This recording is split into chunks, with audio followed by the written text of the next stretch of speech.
بسم اللہ الرحمن الرحیم۔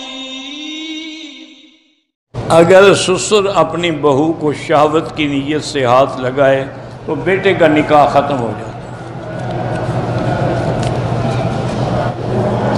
بہرحال آپ کا سسر اگر غلط حرکات کرتا تھا، شہوت سے آپ کو چھیڑتا تھا، تو آپ کا تو نکاح ہی ختم ہو گیا، پھر شوہر کے پاس کیا کرنے آئی ہیں؟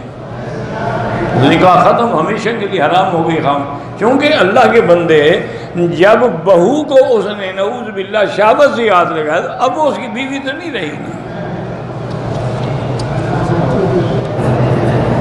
ایک آدمی اپنی بیٹی سے زنا کرتا ہے، نکاح اس کا ختم ہو گیا، ہر چیز ختم ہو گیا، ایسے ملعون کے ساتھ بات کرنا یا رہنا یا بولنا جو ہے وہ مسلمان کے لیے جائز نہیں ہے۔ اِنَّ لِلَّهِ وَإِنَّا إِلَيْهِ رَاجِعُونَ۔ یہ دور بھی آنا تھا، 6 سال کی بچیوں سے زنا، پھر اپنی بیٹی سے زنا۔ اِنَّ لِلَّهِ وَإِنَّا إِلَيْهِ رَاجِعُونَ۔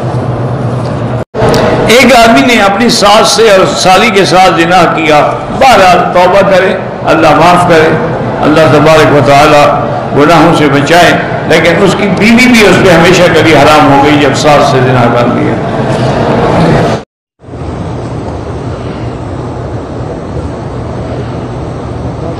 اگر کوئی شخص اپنی بیوی کو کہے کہ میری ماں کی طرح ہے یا بہن کی طرح ہے، وہ طلاق نہیں ہوتی، اس کو کہتے ہیں زہار، یعنی وہ عورت جو ہے اس پہ حرام ہو جاتی ہے جب تک کہ کفارہ ادا نہ کرے، اور کفارہ یہ ہے کہ ایک غلام آزاد کرے خرید کر، اور اگر غلام آزاد نہ کر سکے تو 60 روزے رکھے متواتر، اور اگر روزے نہ رکھ سکے تو 60 مسکینوں کو کھانا کھلائے، کفارہ دینے کے بعد جو ہے وہ اس کے لیے حلال ہو جائے گی۔ یہ تو اللہ کے قرآن میں ہے کہ جو لوگ ان کو ماں کہتے ہیں وہ جھوٹ کہہ رہے ہیں۔ ان امہاتہم اللائی ولدنہم، ماں تو وہ ہے جس نے ان کو اپنے پیٹ میں رکھا، کہنے سے کوئی ماں تھوڑی بن جاتی ہے، لیکن ماں یا بہن سے نسبت کرنے سے وہ حرام ہو جاتی ہے۔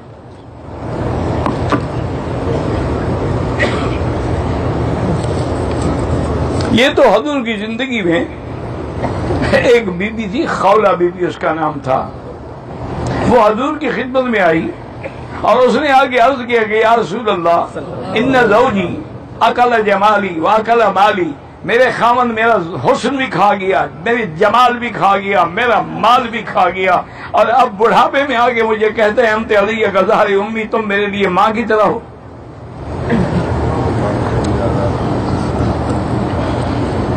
اچھا، جاہلیت میں بھی یہ رواج تھا، یعنی کافروں میں بھی یہ رواج تھا کہ اگر کوئی اپنی بیوی کو ماں کہہ دے یا بہن کہہ دے وہ ہمیشہ کے لیے حرام ہو جاتی تھی۔ حضور نے فرمایا بی بی میں کیا فیصلہ کروں، ما نظر فیک شیء، تمہارے بارے میں اللہ نے کوئی حکم نادر نہیں فرمایا۔ انہوں نے کہا یا رسول اللہ، ہر مسئلے کا حل قرآن میں موجود ہے کہ میرے بارے میں کیوں نہیں اترا؟ حضور نے فرمایا نہیں اترا۔ وہ جھگڑتے آخر میں کہنے لگی اچھا حضور آپ بھی میری فریاد نہیں سنتے، میں اب اللہ کو جا کے شکایت کرتی ہوں۔ اللہ نے قرآن نازل کر سمع اللہ قول التی تجادلک فی زوجہا وتشتکی الی اللہ واللہ یسمع تحاورکما۔ اللہ نے فرمایا میرا بدنی ہم نے سن لیا اس عورت کی بات کو جو خامد کے بارے میں تو آپ سے جھگڑ رہی تھی، آپ سے لڑ رہی تھی، ہم نے سن لیا ہے، اور اللہ نے یہ حکم جاری کر دیا ہے کہ اگر وہ کفارہ ادا کر دے تو بیوی اس پہ حلال ہو جائے گی۔ یہ حرمت تابیدی نہیں ہے کہ ہمیشہ حرام ہو جائے۔ حضور پاک نے خولہ کو بھی بلایا، فرمایا قد نظر فیک القرآن، تیرے بارے میں قرآن آ گیا ہے۔ بی بی عائشہ فرماتی ہے سبحان الذی وسع سمعہ، میرا اللہ پاک ہے تیری ذات، میں کمرے میں موجود تھی، میں نے کچھ بات سنی کچھ نہیں سنی، لیکن شان تیرا ہے کہ تو نے عرشوں پہ خولہ کی فریاد سن لی۔ حضور نے اس کے خاوند کو بلایا، فرمایا کہ ایک غلام آزاد کرو۔ اس نے کہا حضرت غلام تو کوئی نہیں، میری گردن حاضر ہے، کاٹ دے۔ حضرت تیری گردن کاٹنے کا تو حکم نہیں ہے، غلام آزاد کر۔ انہوں نے کہا حضور غلام ہو تو میں آزاد کروں نا۔